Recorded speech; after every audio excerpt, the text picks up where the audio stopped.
भारतीय संपत्ति अंतरण अधिनियम 1882 की धारा 19 से लेकर 34 तक की सहायता से उत्तर दिया जा सकता है। सबसे पहले बात करते हैं निहित हित यानी वेस्टेड इंटरेस्ट की परिभाषा और इसका समाश्रित हित से अंतर। निहित हित की परिभाषा कुछ इस प्रकार है। जब किसी व्यक्ति को संपत्ति पर अधिकार या इंटरेस्ट इस तरह दिया गया हो कि वह तुरंत प्रभाव से लागू हो, भले ही उस व्यक्ति को उस संपत्ति का कब्जा बाद में मिले, तो उसे निहित हित कहा जाता है।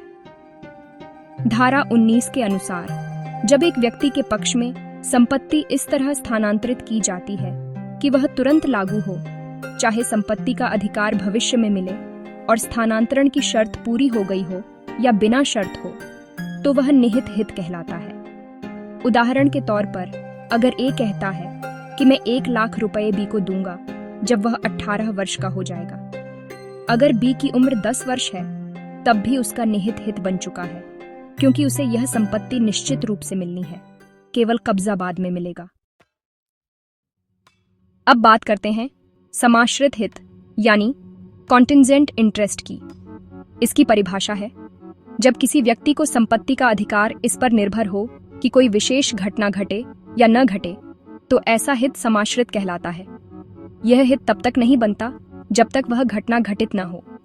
धारा 21 के अनुसार जहां हित इस शर्त पर निर्भर करता है कि कोई अनिश्चित घटना घटे या न घटे, तो वह हित तब तक प्रभावी नहीं होता जब तक वह शर्त पूरी न हो। उदाहरण के लिए अगर ए कहता है कि मैं बी को 1 लाख रुपए दूंगा अगर वह परीक्षा पास कर लेता है, यहाँ बी का हित समाश्रित है क्योंकि यह परीक्षा पास करने पर निर्भर है।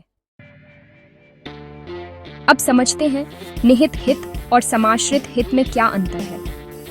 निहित हित में अधिकार तुरंत उत्पन्न हो जाता है, जबकि समाश्रित हित में अधिकार तब उत्पन्न होता है जब शर्त पूरी होती है। निहित हित निश्चित और स्थायी होता है, वहीं समाश्रित हित अनिश्चित और संभावित होता है। अगर लाभार्थी की मृत्यु हो जाती है तो निहित हित उसके उत्तराधिकारियों को जाता है, जबकि समाश्रित हित लाभार्थी की मृत्यु पर समाप्त हो जाता है। निहित हित धारा 19 में वर्णित है और समाश्रित हित धारा 21 में। अब सवाल आता है कि समाश्रित हित कब निहित हो जाता है? जब वह शर्त जिस पर हित निर्भर करता है पूरी हो जाती है और लाभार्थी उस समय जीवित होता है, तो समाश्रित हित निहित हित में परिवर्तित हो जाता है। उदाहरण के लिए अगर ए कहता है कि अगर बी 21 वर्ष का हो जाए तो उसे संपत्ति मिलेगी। यदि बी 21 वर्ष की आयु प्राप्त कर लेता है तो उसका हित निहित हो जाता है। सशर्त अंतरण का मतलब है जब किसी संपत्ति का अंतरण किसी विशेष शर्त के अधीन किया जाता है, यानी जब तक कोई निश्चित घटना घटित न हो या न हो जाए तब तक संपत्ति का अधिकार पूर्ण नहीं होता। इसे ही सशर्त अंतरण कहते हैं। वैसे धारा 25 इस विषय को नियंत्रित करती है। पूर्ववर्ती शर्त वह शर्त होती है जो संपत्ति के अधिकार के पहले पूरी होनी चाहिए। संपत्ति तभी ट्रांसफर होती है जब शर्त पूरी हो जाए। अगर शर्त पूरी नहीं होती तो संपत्ति का अंतरण निष्फल हो जाता है।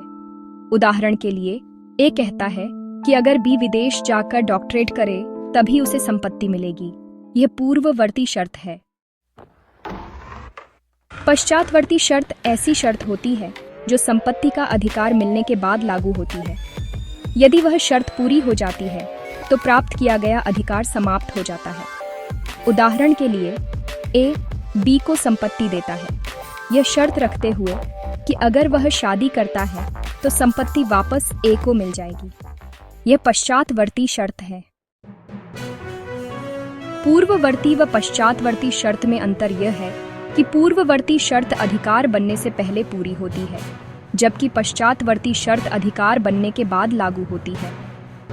पूर्ववर्ती शर्त के मामले में शर्त पूरी होने पर ही अधिकार मिलता है और पश्चातवर्ती शर्त में शर्त पूरी होने पर अधिकार समाप्त हो जाता है। पूर्ववर्ती शर्त धारा 25 में वर्णित है, जबकि पश्चातवर्ती शर्त धारा 29 में वर्णित है। उदाहरण और केस लॉ में सबसे पहले बात करते हैं राजेंद्रा बनाम सांटा सिंह AAIR 1973 S.82 2537 की। सर्वोच्च न्यायालय ने यहाँ कहा कि यदि स्थानांतरण की शर्त स्पष्ट, वैध और संभव है, तभी सशर्त अंतरण मान्य होगा। वहीं लालू सिंह बनाम गुरनारेन के मामले में स्पष्ट किया गया कि यदि पूर्ववर्ती शर्त पूरी नहीं होती तो संपत्ति का अधिकार उत्पन्न नहीं होता। अब जानते हैं विद्वानों की राय। सलमन के अनुसार a vested interest is a present right to future enjoyment, और मार्कबी कहते हैं a contingent interest is dependent upon an uncertain future event. तो ये दोनों परिभाषाएं हमें हितों की प्रकृति को समझने में मदद करती हैं। निष्कर्ष के तौर पर सशर्त अंतरण का आधार विश्वास और उद्देश्य है कि लाभार्थी कोई कार्य करेगा या नहीं करेगा। यदि शर्त असंभव, अवैध या अनैतिक हो तो संपत्ति का अंतरण अस्वीकृत होता है। निहित हित निश्चित और स्थायी होता है, जबकि समाश्रित हित अनिश्चित और शर्तों पर आधारित होता है। न्यायालयों ने कई बार यह निर्णय दिया है कि हितों की प्रकृति का निर्धारण शर्तों की स्पष्टता और व्याख्या पर निर्भर करता है।